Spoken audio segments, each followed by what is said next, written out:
So hello 12th class students. Class 12 का हम solid state chapter discuss कर रहे थे और लास्ट टाइम हमने डिस्कस किया था कि यूनिट सेल जो होता है उसकी डेंसिटी कैसे कैलकुलेट की जाती है। आज का हमारा टॉपिक है close packing in solids. Close packing in solid कि जो सॉलिड्स होते हैं उसमें जब कॉन्स्टिट्यूएंट पार्टिकल्स पैक हो जाते हैं तो उनकी पैकिंग होने के कितने तरीके हैं। ठीक है, तो 3 तरीके हैं। 1 डायमेंशनली वो पैक होते हैं, 2 डायमेंशनली एंड 3 डायमेंशनली। तो 3 मेथड्स हैं।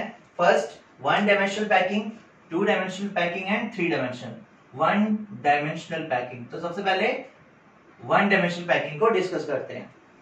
1 डायमेंशनल पैकिंग में क्या होता है कि पार्टिकल्स जो होते हैं वो लीनियरली जुड़ते जाते हैं आपस में। ठीक, और यहाँ पे हम कॉन्स्टिट्यूएंट पार्टिकल्स को हार्ड स्फीयर्स अज्यूम करेंगे ताकि हम इजिली उसको अंडरस्टैंड कर सकें।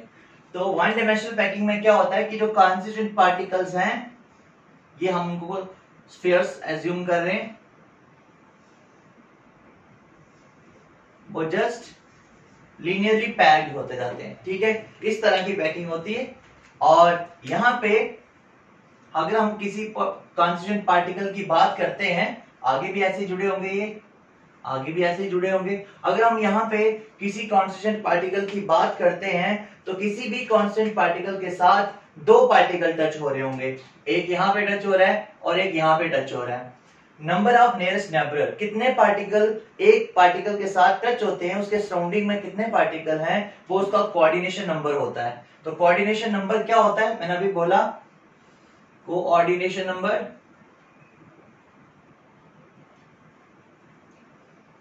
कोऑर्डिनेशन नंबर का मतलब है कि किसी भी पार्टिकल को कितने पार्टिकल सराउंडिंग में टच कर रहे हैं। नंबर ऑफ नियरेस्ट नेबर, तो यहाँ पे 2 आएगा। ठीक है, 2 पार्टिकल टच कर रहे हैं, इसको भी 2 पार्टिकल, एक इस पार्टिकल के लिए ये हो गया और एक ये हो गया, 2 पार्टिकल टच कर रहे हैं। ये है सिंपल 1 डायमेंशनल पैकिंग। अभी हम बात करेंगे 2 डायमेंशनल पैकिंग की, जो एग्जाम में पूछी भी जाती है। 2 डायमेंशनल पैकिंग, तो 2 डायमेंशनल पैकिंग जो है वो 2 तरीके की है। There are 2 types of 2 dimensional packing. First 2 तरीके की है। पहली मैं बात करूंगा स्क्वायर क्लोज पैकिंग,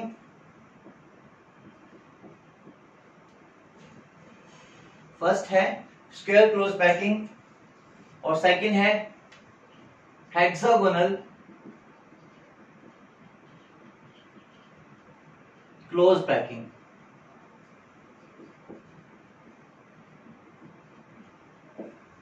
पहली है स्क्वायर क्लोज पैकिंग और दूसरी है हेक्सागोनल क्लोज पैकिंग। ठीक, स्क्वायर क्लोज पैकिंग क्या होती है, देखो स्क्वायर क्लोज पैकिंग में पार्टिकल्स कैसे अरेंज होते हैं। पहले एक लेयर बनाते हैं,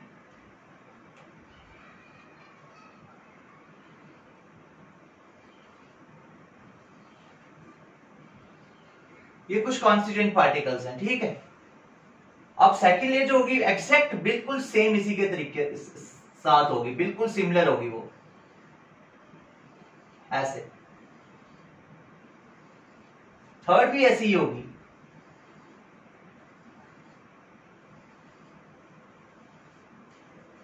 इस तरह से होगी। ठीक है, तो कांस्टेंट पार्टिकल कुछ इस तरह से अरेंज हो गए। ये मैंने अनइक्वल बना लिए, लेकिन यहां पे समझने वाली बात क्या है कि यहाँ पे फर्स्ट लेयर, सेकंड लेयर और थर्ड लेयर बिल्कुल एक ही जैसी है। ठीक है, दोबारा से बनाते हैं इसको।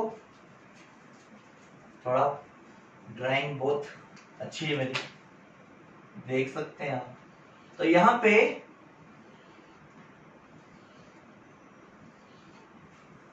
सेकंड लेयर बिल्कुल सेम,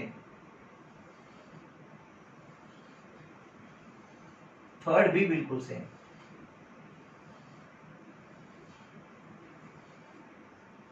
टच हो रहे होंगे यहाँ।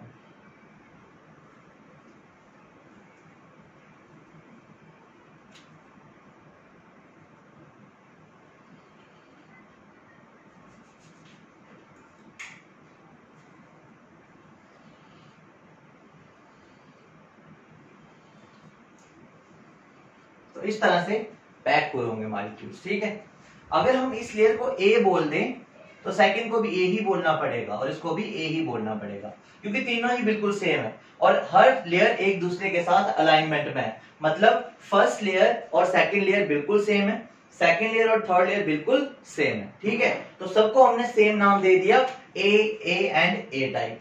तो इस तरह की पैकिंग को हम रिप्रेजेंट करते हैं ऐसे ए एंड सो ऑन। ठीक, अब हम बात करेंगे हेक्सागोनल क्लोज पैकिंग की। इस तरह की पैकिंग की कुछ बातें जो इंपॉर्टेंट है वो मैं आपको बता दूं। इस तरह की पैकिंग में जो स्पेस अवेलेबल है पार्टिकल्स के लिए, मतलब 52.4% जो स्पेस है ऑक्युपाइड करते हैं कॉन्स्टिट्यूएंट पार्टिकल्स।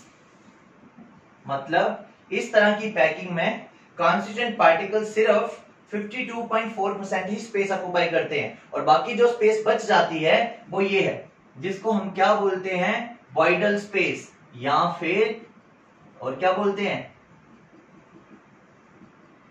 यहां पे गलत हो गई, चार साइड वाली, और क्या बोलते हैं इसको, इंटरस्टिशियल साइड बोलते हैं, वॉइडल स्पेस या फिर इंटरस्टिशियल साइड। तो आप 100 में से माइनस कर लें 52.4 को, जितना भी आपके पास आता है उतनी इसमें स्पेस कौन सी है, वॉइडल स्पेस है। ठीक है, और इसमें कॉन्स्टिट्यूएंट पार्टिकल का कोऑर्डिनेशन नंबर कितना होगा। अब हमें ये देखना है कि एक पार्टिकल को कितने पार्टिकल सराउंड कर रहे हैं, कितने पार्टिकल टच कर रहे हैं। तो देखो 1 2 3 और 4 पार्टिकल टच कर रहे हैं। अगर हम इन चारों पार्टिकल्स के सेंटर्स को ज्वाइन कर लें तो हमारे पास एक स्क्वायर फॉर्म होता है। इसीलिए इस पैकिंग को क्या बोलते हैं, square close packing. Square close packing, इसमें ये पॉइंट इंपॉर्टेंट है जो आपको याद रखना है कि 52.4% स्पेस इसमें पार्टिकल ऑक्युपाई करते हैं। अगली बात करते हैं हेक्सागोनल क्लोज पैकिंग की, कि हेक्सागोनल क्लोज पैकिंग जो है वो क्या होती है। हेक्सागोनल क्लोज पैकिंग में देखो,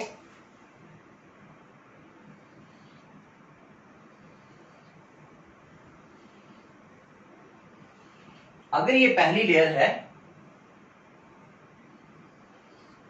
तो सेकंड लेयर बिल्कुल इसके जैसी नहीं होगी।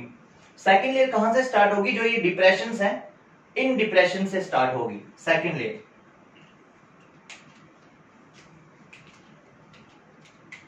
यहां से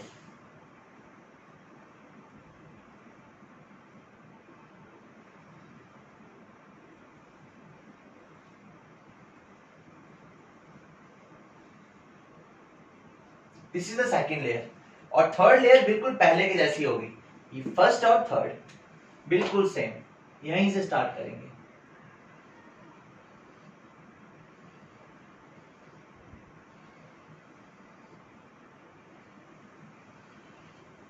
ये आ गई थर्ड लेयर। अब जो फोर्थ लेयर होगी वो सेकंड के सेम होगी।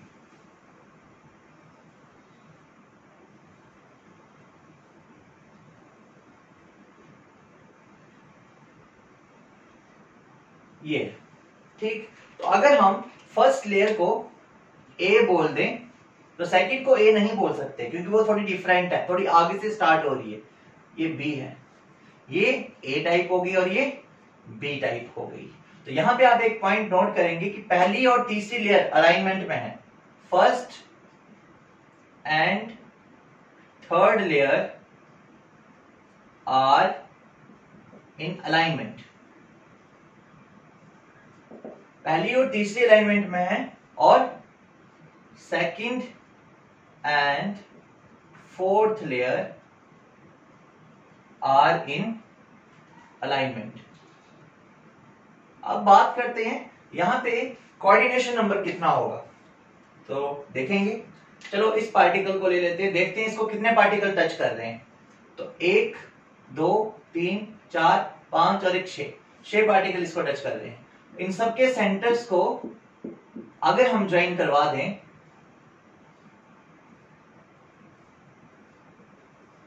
ठीक, तो आपके पास एक हेक्सागोन बनता है। इसीलिए इसको बोलते हैं hexagonal cubic close, sorry cubic नहीं, क्यूबिक तो 3 डायमेंशनल होती है, हेक्सागोनल क्लोज पैकिंग।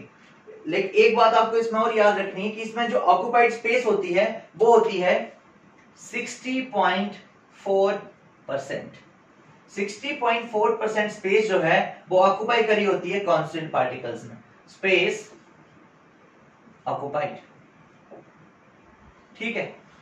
इसमें कितनी स्पेस ऑक्युपाइड थी? 52.4%। इसमें सारी लेयर्स अलाइनमेंट में। इसमें कितनी स्पेस ऑक्युपाई है? 60.4। तो पार्टिकल्स यहाँ पे ज्यादा स्पेस ऑक्युपाई कर रहे हैं, मतलब यहाँ पे जो बॉइडल स्पेस है वो कम होगी और यहाँ पे बॉइडल स्पेस ज्यादा होगी। तो आपको ये समझ आना चाहिए कि ये वाली पैकिंग ज्यादा अच्छी पैकिंग होती है इस पैकिंग के कंपैरिजन में।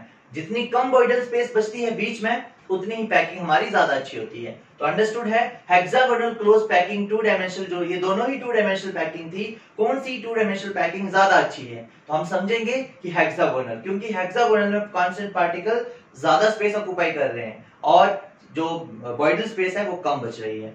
तो ये थी 1 डायमेंशनल और 2 डायमेंशनल पैकिंग। अगले लेक्चर में हम सीखेंगे 3 डायमेंशनल पैकिंग क्या होती है। Okay students, thank you.